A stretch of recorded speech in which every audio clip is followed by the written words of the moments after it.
Mohon Bapak ya, Ibu fokus di sini, barangkali sudah puluhan tahun ada yang keliru kita. Oke.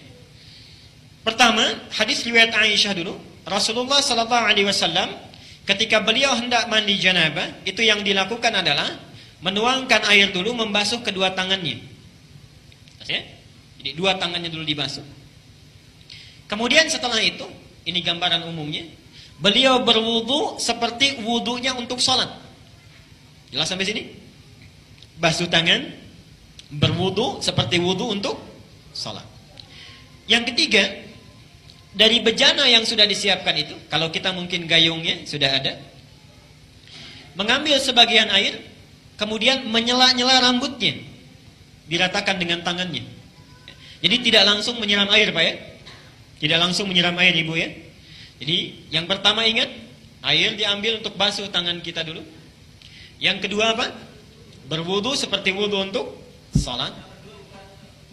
Sebentar Pak, itu lewat hadis Maimunah. Oke, saya sampaikan bagian pertama dulu. Nanti diperinci di Maimunah binti Al-Harith. Yang kedua apa? Berwudu dulu. Yang ketiga apa? Menyela-nyela kepala atau rambut ya, rambut kita. Yang keempat, kemudian mengambil air, membasuh, menyiramkan di kepala keseluruhan. Belum ke sini dulu. Belum ke badan ya. Baik. Saya ulangi pelan-pelan. Satu, mencuci tangan. Kedua, berwudu seperti untuk sholat. Ketiga, menyela-nyela rambut, meratakan keseluruhan. Keempat, menyiram rambut keseluruhan di kepala. Setelah itu, baru disiramkan secara keseluruhan. Jelas sampai sini?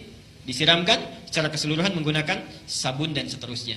Ini gambaran hadis yang pertama yang umum sifatnya. Oke? Baik. Coba kita lihat. Dulu di sini.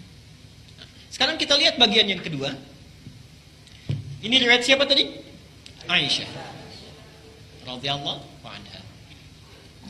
Sekarang Nabi sallallahu alaihi wasallam ketika tinggal di rumah Maimunah, okay, kemudian setelah itu berhubungan dengan Maimunah binti Al-Harith, salah satu istri beliau.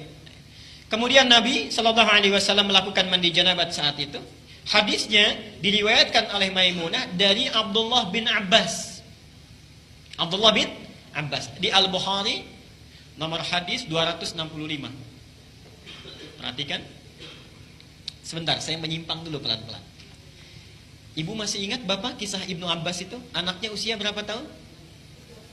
Baik. Silahkan cek pertemuan kita yang lalu, hadis Abu Daud nomor hadis 1365 itu ya.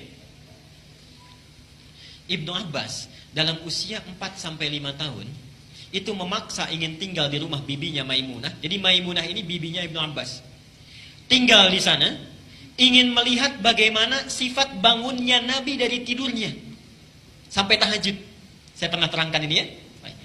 Ibnu Abbas memperhatikan itu, berdiri di depan kamar Nabi, diperhatikan bagaimana kira-kira Nabi bangun tidurnya. Sampai kemudian tahajud, diajak beliau untuk menunaikan tahajud. Ternyata tidak berhenti sampai di situ.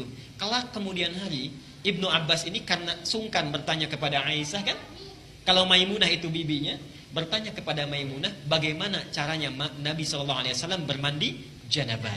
Disinilah muncul bagian yang kedua yang lebih terperinci. Satu, kata Maimunah, Nabi SAW bila hendak beliau bermandi janabat, perhatikan, satu, mengambil air dengan tangannya, okay? Lalu kemudian mencuci kemaluannya dengan tangan kirinya. Okay? Nah, kalau Bapak tadi sampaikan, kalau ingin cari referensinya, itu bukan riwayat yang Aisyah, tapi riwayat Maimunah binti Al-Harith. Ini bagian yang pertama. Yang kedua, hampir mirip dengan yang tadi, menyela-nyela bagian rambutnya. Okay? Bagi perempuan, ada dua cara. Boleh diikat, dikepang. Karena Maimunah itu juga pernah diikat, dikepang. Langsung bertanya pada Rasulullah, ya Rasulullah, apakah saat mandi perlu aku uraikan rambutku? Kata Rasulullah, tidak perlu. Cukup kamu guyur semuanya itu, dan bila telah merata, sah mandimu. Jelas ya? Baik. Kemudian setelah diratakan, lebih baik kemudian bisa diuraikan. Setelah itu selesai, kemudian diguyur, selesai sampai sini, baru kemudian berwudu seperti wudu layaknya sholat. Tapi kaki belum dibasuh. Kaki belum dibasuh. Saya ulangi. Ambil air, basuh kemaluan dengan tangan apa? Kiri. Setelah itu menyela-nyela kepala. Setelah itu ambil air, kan? Basuh, baik siram, berwudu seperti layaknya wudu, akan sholat, tapi kaki kita belum dibasuh. Jadi cuma sampai telinga ya. Baik. Setelah itu siramkan secara keseluruhan. Terakhir setelah selesai baru cuci kaki. Jelas sampai sini? Nah, ini bisa ditemukan di Al-Bukhari nomor hadis 265. Nah, dari sinilah kemudian ulama menggabungkan kedua hadis ini, dibuatlah susunan yang lebih lengkap. Pas ya? Baik, jadi dari yang pertama kalau kita gabungkan dua hadis ini, pertama mengambil air, cuci tangan dulu, riwayat Aisyahnya. Setelah tangan dicuci kemudian mencuci kemaluan. Setelah itu selesai, ada yang terlewat tadi. Kalau di zaman Nabi, setelah mencuci kemaluan, dibasuh dengan air, lalu Nabi menepuk-tepukan ke tanah atau ke tembok. Ya. Itu maksudnya menghilangkan barangkali sebagian kuman-kuman yang masih menempel. Sifat tanah kan bisa menghilangkan, karena dulu belum ada sabun seperti sekarang. Kalau bapak ingin ikut, ibu ingin ikut sunnah Nabi, ikuti dengan cara yang cerdas.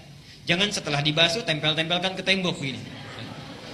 Cukup pakai sabun, dicuci dengan sabun. Saya ulangi dari awal. Tangan dibasuh dulu, basuh kemaluan, kemudian cuci dengan sabun. Setelah itu sela-sela kan? Baik ya, sela-sela, basuh kepala keseluruhan, berwudu seperti layaknya untuk sholat sampai kakinya. Satukan, sampai kakinya. Baru setelah itu dibasuh secara keseluruhan, mandi dengan rapi. Kalau sudah dilakukan, tidak perlu wudu lagi. Tidak perlu wudu lagi. Ada sahabat bertanya, ya Rasulullah, apakah saya perlu setelah mandi janabat itu berwudu kembali? Kata Nabi, harus seperti mandi apa lagi untuk membersihkan? Bahasanya metafor, harus seperti mandi apa lagi? Artinya setelah wudu setelah mandi tidak perlu wudu lagi. Jelas sampai sini? Baik.